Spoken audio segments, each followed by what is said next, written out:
anak ko. Hindi mo ba nakitang sinaktan niyang anak mo, ang anak ko?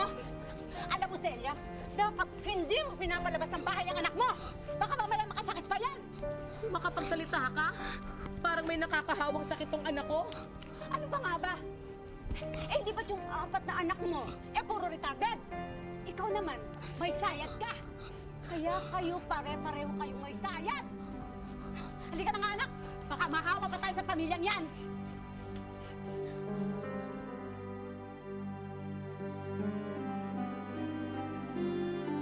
Tinatawag silang pamilya ng mentally retarded.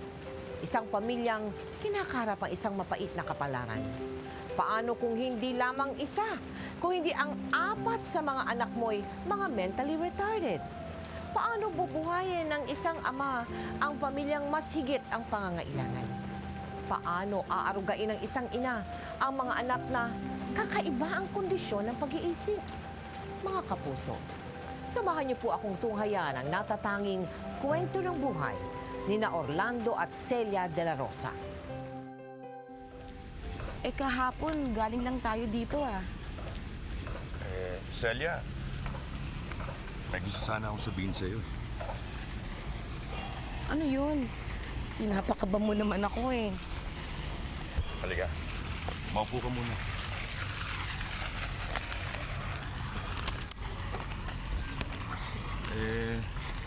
Ano kasi?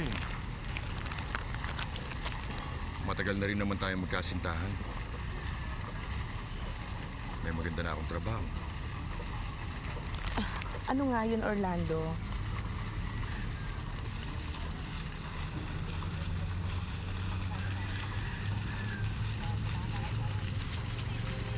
Pakasalan mo ako, Celia. Orlando? Celia, mag-oo ka lang. Pinapangako ko sa'yo. Magiging mabuting ang asawa ko sa'yo. Halagaan kita. Hindi kita sasaktan. Alam mo ba kung anong pangarap ko, Orlando? Pangarap kong magkaroon ng isang maliit na pamilya. Kahit simple lang, ayos na sa akin. At alam mo ba kung sinong pangarap kong maging ama ng magiging anak ko? Ikaw, Orlando. Dahil mahal na mahal kita. Pumapayag ka na?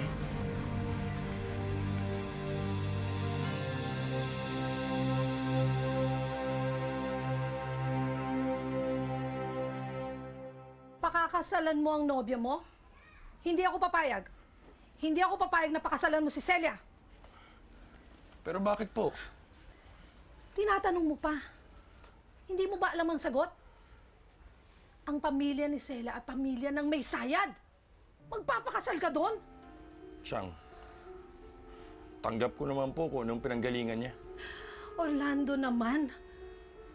Maraming ibang babae dyan. Pumili ka. Yung walang dugong ganyan. Gusto mo bang magkaanak na kulang-kulang? Siyang! Alam mo, Orlando, kung gusto mo mag-asawa, hindi ako tututol. Pero wag kay Celia. Humanap ka na ibang babae. Pero si Celia po ang mahal ko. Mahal? Saan kayo dadali ng pagmamahal mo? Paano kung pag nagkaanak na kayo? Kaya mo bang makita ang anak mo? Sariling dugot laman mo na kulang ang pag-iisip?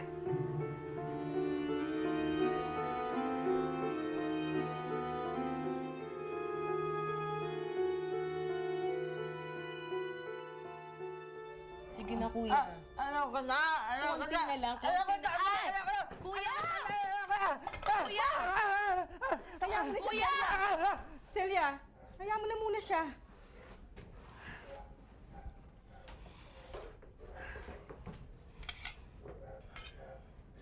Alam kong mahal mo si Orlando, Celia. Pero alam mo, kung ako lang ang masusunod, ayokong makasal kayo. Pero bakit, ma? Kasi natatakot ako. Natatakot ako baka mahulit sa iyo ang pagkakamali ko. Ma, mas magugustuhin ko pang maging matandang dalaga ka na lang, Celia. Yung hindi magkakaanak.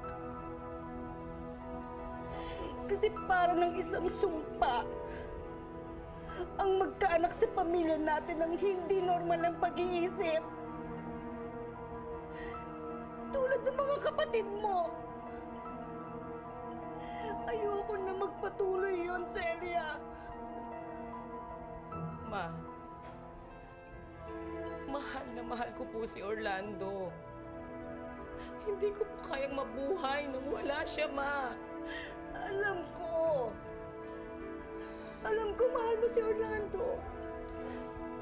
Pero sana, Celia, makinig ka naman sa akin.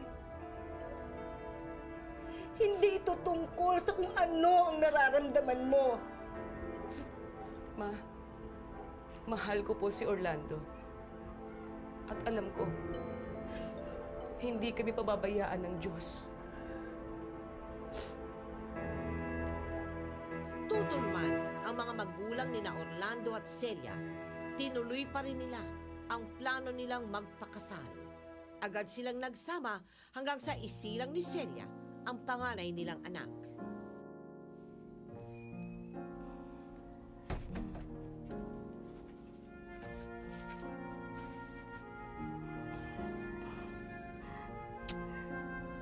Tignan mo si Rosel Orlando.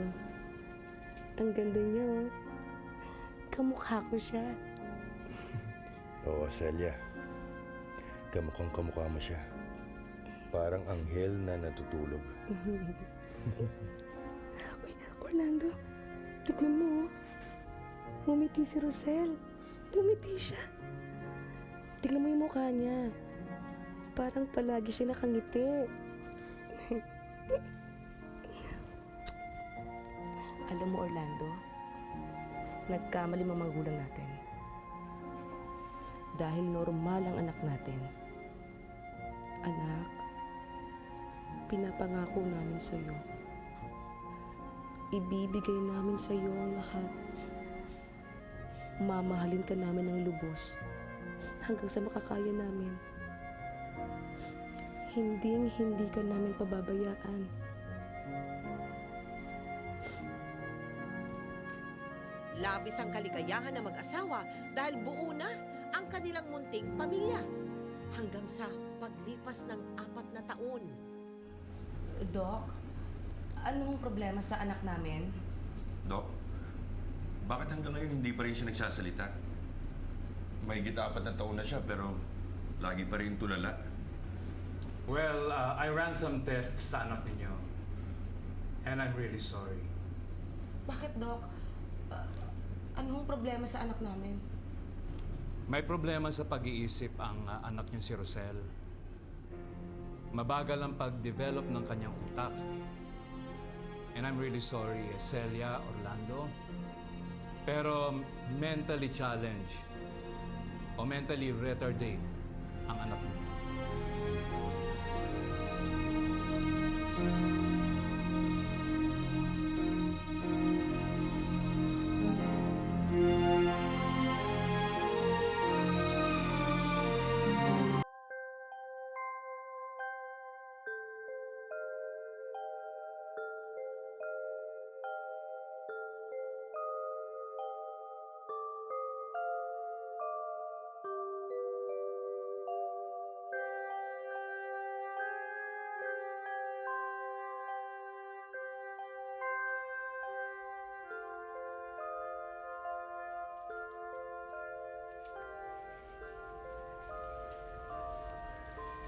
Celia,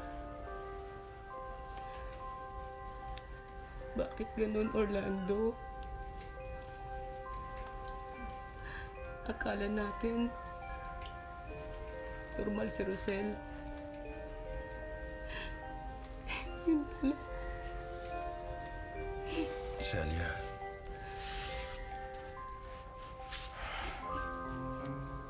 Talagang ganun minsan. Malalaman mo lang kung may diferensya pag lumaki na ang sanggol. Ilang araw, Ilang gabi akong nagdasal. Sabi ko,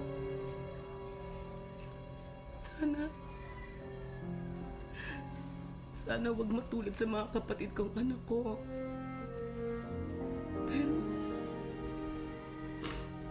Pero hindi ako pinakinggan ng Diyos. Celia, huwag mong sisihin ang Diyos. Hindi ko siya sinisisi, Orlando. Masakit lang ang loob ko. Bakit kailangan magkaroon ng diferensya ang anak natin? Bakit hindi siya normal?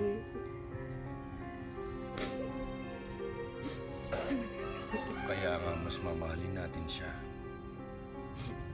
Ibibigay natin sa kanya ang pagmamahal na kailangan niya. Sumubok ulit sina Celia at Orlando. Kapwa sila umasa na magkakaroon sila ng normal na anak. Hanggang sa maging 3 na ang kanilang mga anak. Ngunit sa kasawiang palad. Diyos ko, sana naman mali ang hinala namin. Eh bakit ba kasi hindi ka sumama sa loob? Ayoko, Ma. Una si Rosel.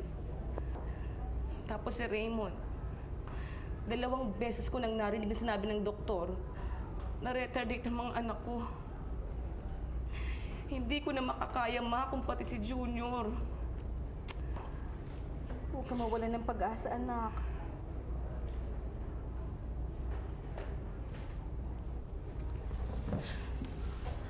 Orlando, anong sabi ni Doc? Orlando.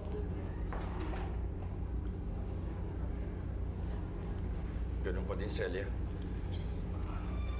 May diferensya pa rin sa utak ng 3 nating anak.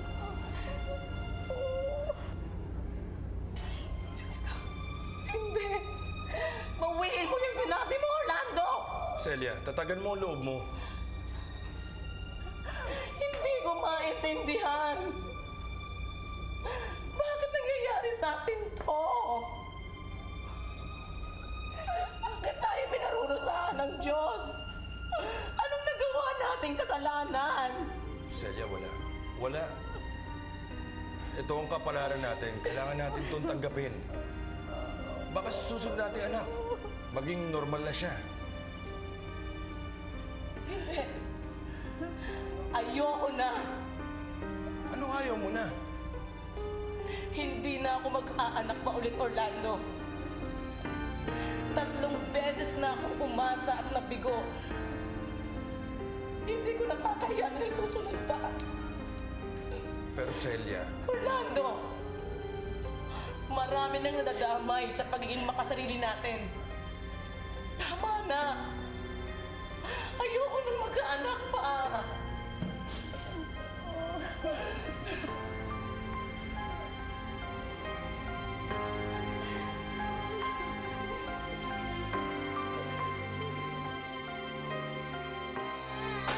Ano ba ito? Gulo-gulo ng bahay. Rosel, itigil mo nga yan. Huwag mong isusubo yung daliri mo. Junior! Junior, tahan na, tahan na. Ano ba, Rosel? Itigil mo yan! Asan ba si Raymond? Raymond! Asan yung kapatid niyo? Raymond! Tahan na, Junior! Raymond! Tama na yung Rosel! Raymond! Raymond! Raymond! Huwag mong isubo yan, dyaryo! Huwag kinakain ng lupa! Ang dumi-dumi niyan! Umupo ka nga dito! Junior! Tumahimik ka na! Tama na! Rosel! Tama na! Tumahimik ka kayo!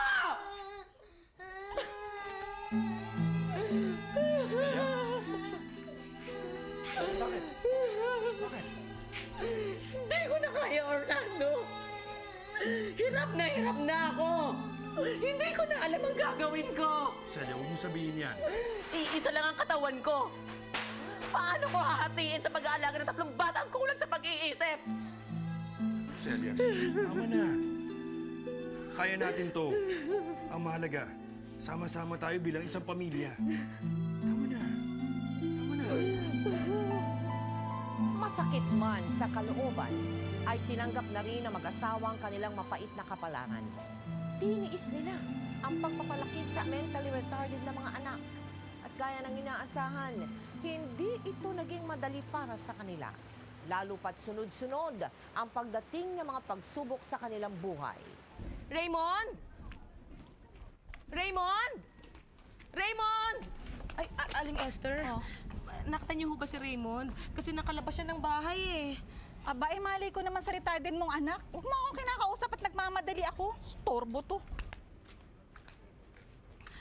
Diyos ko, yung anak ko. Raymond! Saan ba yung batang Jojo, Mang Jojo? Nakita niyo ho ba yung anak ko? Si Raymond ho. Naku, Celia. May batang nakuha sa may ilog nalunod. Gusto mo sumama ka sa akin, tignan mo. Diyos ko! Raymond! Anak ko! Raymond! Raymond! Patahanin ko! Patahanin ko! Diyos ko! Raymond! Diyos ko!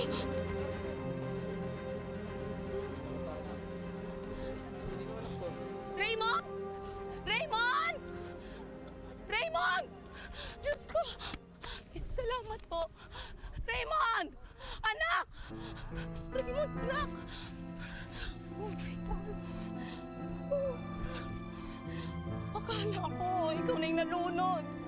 Diyos ko, salamat sa Diyos at walang nangyari sa'yo. Nakahinga ng maluwag si Celia nang malamang hindi ang anak niya ang nalunod.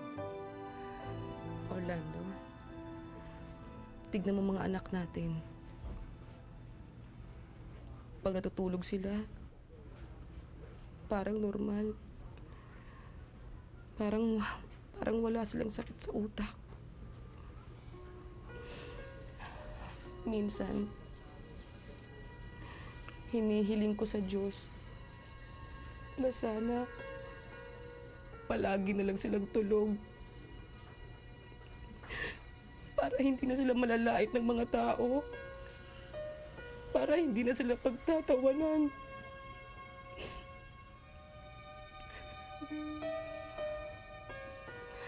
Kasalanan natin to, Orlando. Paano natin naging kasalanan to? Alam na nga natin na may lahi kaming mga retardate. Binalaan na tayo ng mga magulang natin. Pero hindi pa rin tayo nakinig. Inuna pa rin natin ang gusto natin. Kahit naman may diferensya sa utak ang mga anak natin, mahal pa rin natin sila. At hindi natin sila pababayaan. Pero hanggang kailan? Hanggang kailan natin sila mapoproteksyonan? Paano kung wala na tayo? Sino nang mag-aalaga sa kanila?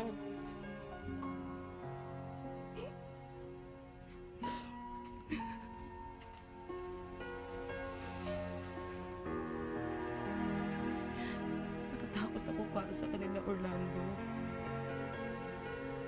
Kung maibabalik ko lang ang panahon, sana nakinig ako kay Mama.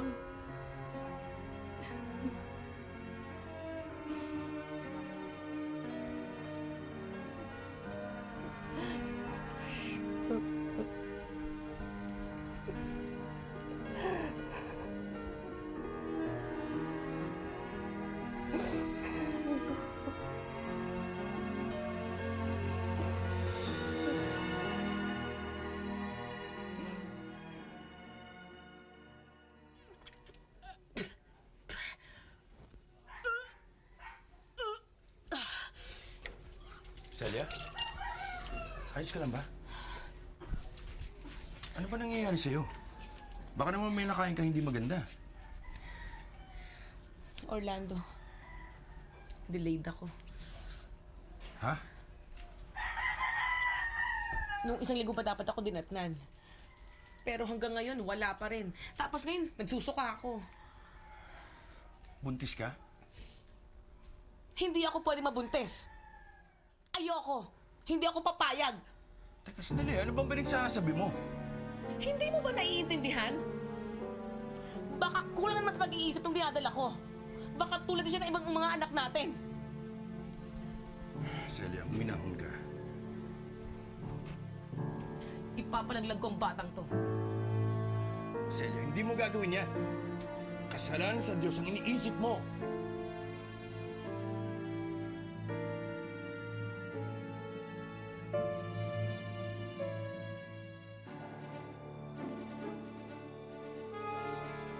Tama ba itong gagawin ko?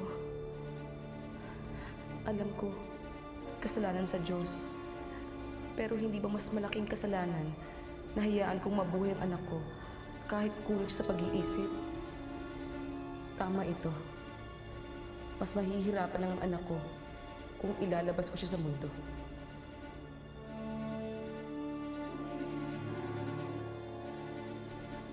Celia de la Rosa, Ako po yun. ilang buwan ka ng buntis? Magdadalawang buwan na po. Oh, 2 buwan. Madali lang yan, ha? Mahina pang kapit ng bata. Sige, ilagay mo yung paa mo dito.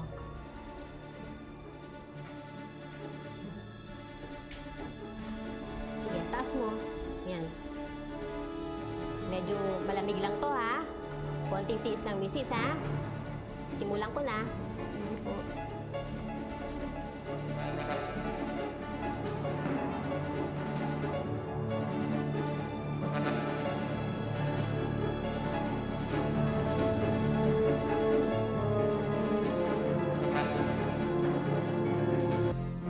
Dok, Oh, bakit? ayoko na. Ha? Itigil niyo na yan. Pambihira ka naman, oh. Nasasayang ang oras ko sa'yo, eh. Huwag kayong mag-alala, doktora. Babayaran ko pa rin kayo. Hindi ko lang kayang patayin ang anak ko.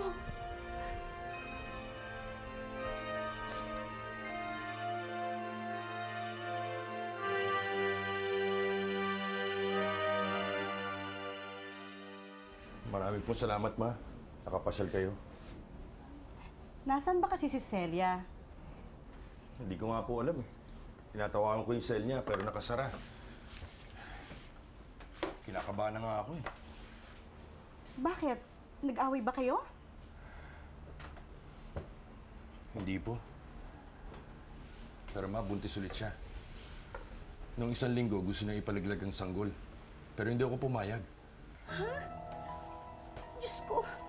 Eh, bakit di naman naisip yun? Natawag kasi siya, Ma eh. Na baka may diferensya ulit yung magiging anak namin. Baka kung saan na siya napunta. Celia? Celia? Anong ginawa mo sa anak natin? Sinubukan ko, Orlando. Pero hindi ko kaya. Hindi ko kaya. Shh! Tama ang ginawa mo. Tama ang ginawa mo.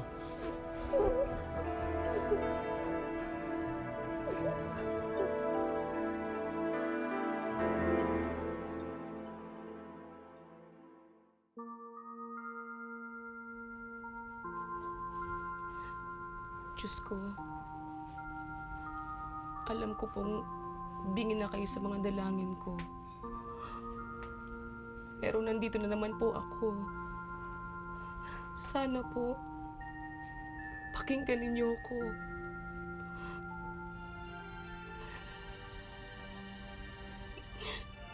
Sana po, Diyos ko, maging normal na ang bata sa sinapupunan ko. Pakinggan niyo po sana ako. Nakikiusap po ako sa inyo. Para niyo na pong awa. Ibigay niyo na pong hinihiling ko. Ipinanganak ni Celia ang pang-4 niyang anak. Sa kasawiang palad, may diferensya din sa pag-iisip ang bata. Sa paglipas ng mga taon,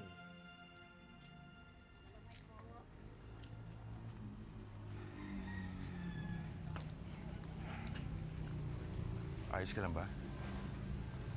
Kanina ka pa walang kibo, ha? Huwag mo akong intindihin, Orlando. Ayos lang ako. Celia, alam ko mahirap. Pang-apat na nating anak pero Hindi ko na iniisip yun, Orlando. Ang iniisip ko na lang ay maging matatag tayo para sa kanila. 4 ang umaasa sa atin. Kailangang maging matibay tayo para sa kanila.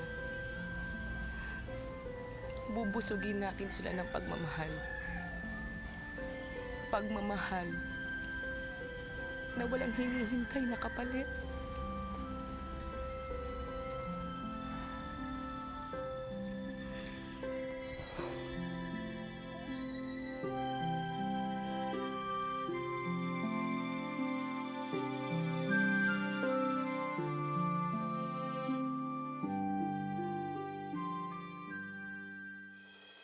Oh, Brian?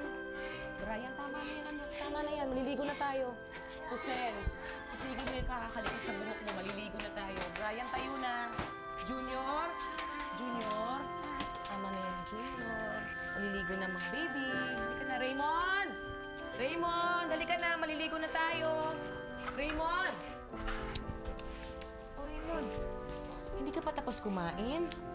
Ang dumi-dumi mo na eh. Ubusin mo na yan ha, pagkatapos maliligo na tayo. Love you. Anong sabi mo? Love you, Mama.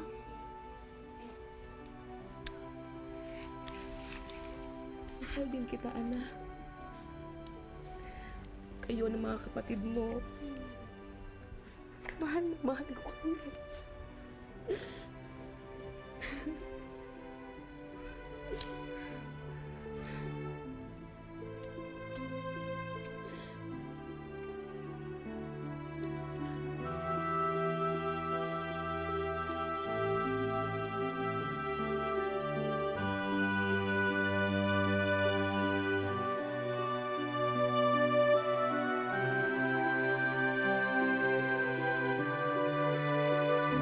Muling nabuntis si Celia. Ngunit sa pagkakataong ito, tinanggap na niya ang pagbubuntis niyang ito ng buong puso. Hanggang sa isilang niya ang sanggol. Orlando, kinakabahan ako.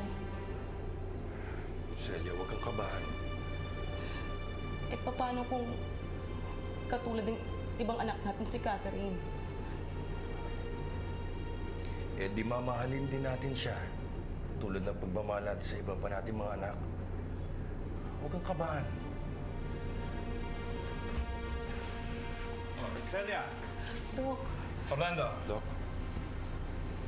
lumabas na ang resulta ng mga test. Dok, ano po resulta? Normal si Catherine. Wala siyang diferensya sa kanyang utak. Ho? Narinig mo yun? Diyos ko, salamat. Dininig yung mga panalangin ko. Dok, Labis ang kaligayahan ng mag-asawa ng dinggin ng Panginoon ang dasal nilang magkaroon ng normal na anak.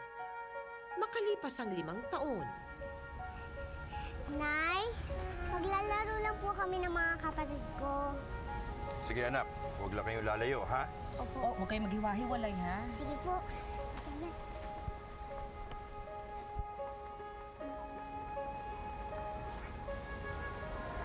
Alam mo, Orlando, masaya ako.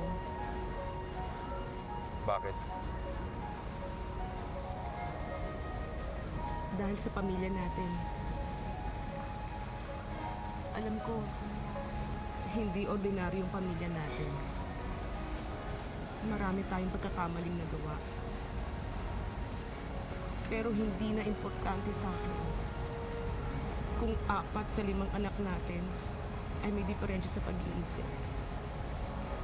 Kasi natutunan ko na wala sa pag-iisip ang pagmamahal sa isang pamilya. Kundi nandito. Nasa puso. At yun ang importante. hayaang mahalin mo ang pamilya mo nang walang kondisyon. Magpakailanman.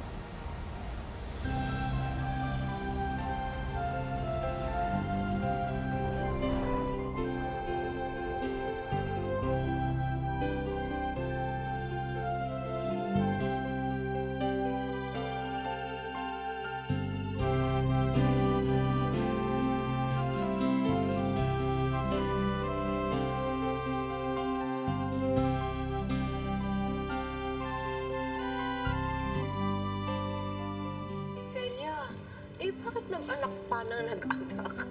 Yung una, lumabas na, di ba, na may problema. Pangalawa, may problema. Pangatlo, may problema pa rin. Bakit ka pinagpatuloy ng pagbubuntis?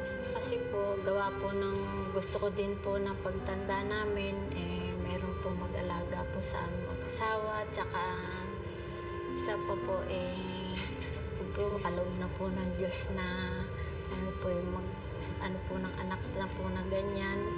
Dahil yung pang-5 po, pinanalangin ko na lang po sa Panginoon na bigyan po ako ng anak na normal para po meron din po sa kanila na titingin. Oo nga, pero di naman siguro tama yun, di ba? Hindi ka ba nagpatingin sa doktor? Sa center po yung papatingin ako. Hindi ka ba napayuhan sa center? Hanggang 3 anak lang po. Oo. Sa hanggang kaya pong buhayin ninyong mag-asawa. Kaso nga po, nag-anak po ako ng dire-diretso na po yung aking pagbubuntis. Ano ngayon ang iniisip ninyo mag-asawa? Paano pagtanda ninyo? Sa Panginoon po, manalangin kami na dagdagan pa po ng lakas ng katawan namin at yung aming pong bunso ay harinawa po kung sakali po siya mag-asawa, wag na po sanang tularan po kami mag-asawa. Balang araw po, at magkaanak po siya, may makakatulong po siya sa mga kapatid po niya. Yung 4 na anak mo, iniaasa mo dun sa bunso mo, sa pagtanda nila. Sa kanya mapupunta yung responsibilidad. Anong pinakamaganda bang matututunan dyan sa istorya mo? Kagaya ko nagkaroon po ng mga anak po na ganun, mag-ingat na lang po sila sa kanilang pagbubuntis para hanggang kung maaari, patingnan po nila yung mga anak nila. Pero alam mo na nasa nyo nasa pamilya nyo di ba? Opo. Bakit mo sinabing nasa pamilya ninyo?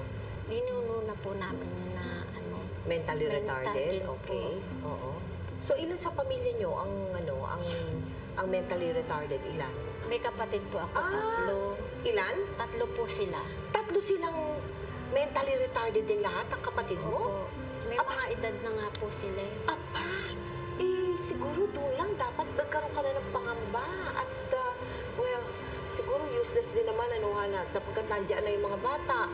And yun nga po ang nagsisiman po ako, huli na. Diyan na, oo Diyan na po, kailangan po. Pero hindi, pwede naman kasing kapulutan ng aral ng mga televiewers natin. Kami naman mananalangin na rin katulad mo, Hana. Magkaroon naman ng maayos sa pamumuhay, at least, di ba? Ha? Pero nagpapasalamat din kami sa iyo, Celia, na pinahintulutan mong gamitin namin ang kwento ng buhay mo para magsilbing ehemplo o aral sa ating mga televiewers. Maraming salamat sa iyo. Ako din po nagpapasalamat po sa Tita Mel, sa magpakailanman po. Maraming salamat po. Walang ano. Sa ngayon ay buong puso nang natanggap ni Orlando at Celia ang kapalarang itinakda para sa kanila. Bagamat mahirap magpalaki ng 4 na mga anak na may kakulangan sa pag-iisip, malugod nilang ginagampanan ang kanilang responsibilidad bilang mga magulang. Batid nila na ang kanilang pamilya, kakaiba mang maituturing, umaapaw naman ito sa malasakit, pangunawa at wagas na pagmamahalan. Ako po si Mel Tiangco at ito ang kwento ng bawat isa sa atin. Ngayon, bukas at magpakailanman. Magpakailanman, hindi magbabago ang sinisigaw nitong aking puso. magpakailanman, magpakailanman.